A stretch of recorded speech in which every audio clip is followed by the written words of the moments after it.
Hello and welcome back. I'm Gail. I'm pleased to see you back, and that's fantastic. So, going back through what we did in the last video, we've done a tour. We've looked at what's available on Canvas for you. We've looked at setting your own work schedule, and we completed the very first assignment, which was a work plan and the schedule. So the next thing we need to look at is how we would monitor our own work performance. I would ask you to go back to your own to Canvas and view this for yourself. As I've said before, the site's beautifully written. It's very concise. It's easy to follow, and it's quite a special thing in regards to that, because not a lot of online learning portals are that easy to follow. So when it comes to self-assessment, we always use KPIs as a measurement of how we are tracking. I know people can become a little uncomfortable with anything that feels like a criticism. It's never meant to be a criticism. It's really just a mapping document. It's helping us to understand where we are now, where we need to go, and what we might need to do to improve that performance. And so we would self-assess using our KPIs. We would know what we have to do in our job, in our current job requirements. And we might even go to a supervisor, someone who we'll work closely with, preferably someone who's been doing the job for a while, because they know the size or the scope of the position. And so you may get a more realistic assessment when it comes to doing those things. But of course, we also do what we call a self-assessment.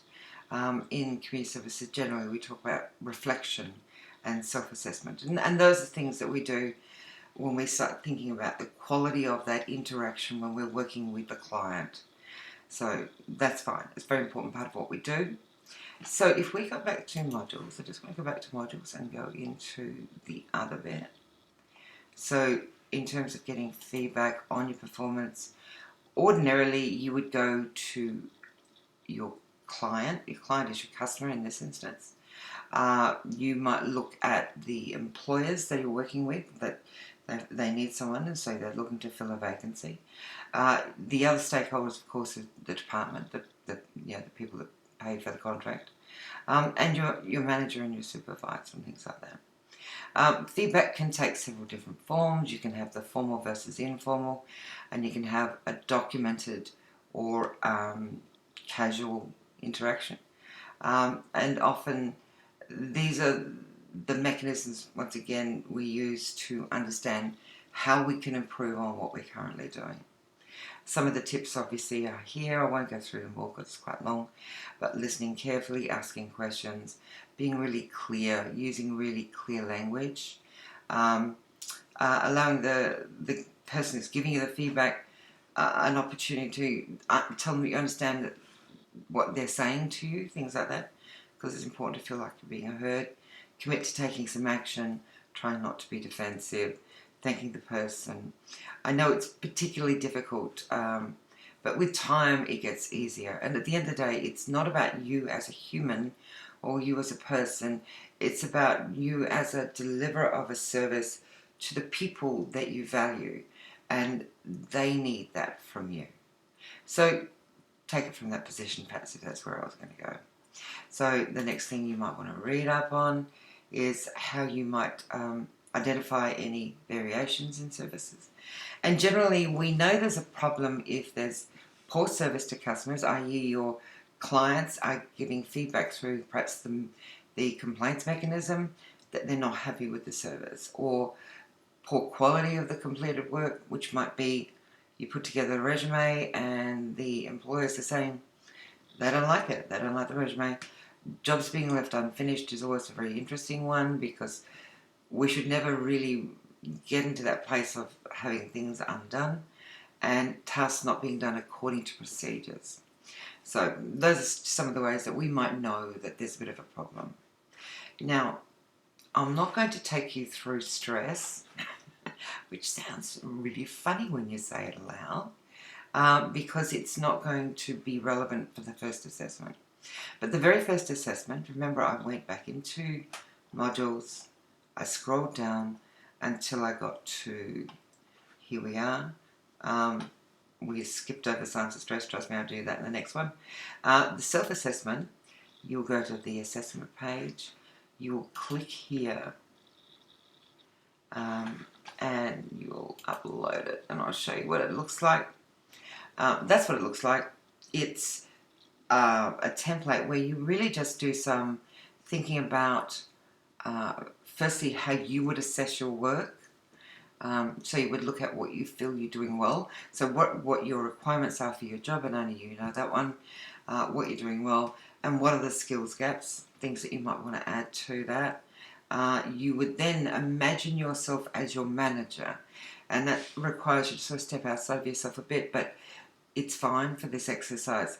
Provide feedback on your own performance in terms of where your strengths and how you're meeting the needs of your requirements, and what are the developmental areas. Where could we get better? You would then do the same thing. You're thinking in terms of your colleague now, providing feedback. So you're imagining your colleague providing feedback on your own performance for this exercise. So what are you doing well, etc. What are the areas where you could improve upon it? Understand too, this is your colleague. It's not necessarily someone that works with you through all the programs, so it could be different. And last but not least, understand how your client sees your service. And that is not the least, because it's the most important. So let's just close that out. I've got one that I prepared earlier. Whoa, sorry guys, this is messy. Yeah, let's just do that. Whoa. Here we go. That kind of worked, didn't it? Okay, so, and once again, I'll send this out as a guide so we don't have to waste too much time on it. But this is we just did this as a group. This is an example of what you might do. So in this one, we came up with, the person who was doing it is saying, I believe I have skills at administration, time management, juggling demands, constraints, focusing on details, etc. Skills gaps. This person, remember, has been given the job to work with autistic clients, so they've recognised they might need some help with program design and development. If we're looking at the manager providing feedback, once again, it's third person. It's coming from your manager to you, so you would just put your name in there, has skills in whatever, and then the manager's saying, I'd like to help them with gaining skills or whatever. You're then going to imagine you're a colleague and you're providing feedback for another colleague. If you have a colleague that you're working closely with and you're doing this training with, by all means, it's fine for you to pair up and make it easier for yourselves. But if that's not the case, we'll just have to kind of do some, I guess, role play and understand what someone else might be thinking. But still, you're just looking at the feedback, the colleague in this instance, because they're not your manager, therefore they don't know about the program you've got to design. So the colleague says that you're very organised and efficient, they rely on you, you're good with technology, and you fix the photocopier, which means you're guaranteed of a job for life. But that's okay, it's just a small joke. As I said before, the developmental areas won't be as evident to your colleague because they don't see the full scope of what you do. Whereas your manager would know that you would need more skills in program design. And last but not least, this is the important bit. This is where it's important to us. The client is our absolute focus. So it's often that you'll get that positive feedback from your clients. I would encourage you to capture that information somewhere and share it with other workers, even if it's in the formal setting of a team meeting, so that I think the positives need to be celebrated a bit and not lost. Because there will always be the negatives, but it's human nature to focus on the negatives rather than the positives. It's just the way our brain works, I'm afraid. So capture that positive stuff as much as you can.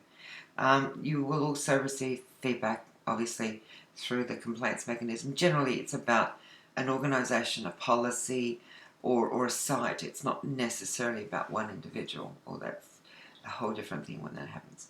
And you may have employers that will give you feedback regarding their experience. So that's what that looks like. What I would normally do is, as we did before, I would submit. I've already done it, but I'll do it again so you can see how it's done. So I'm going to, you would hit the submit assignment.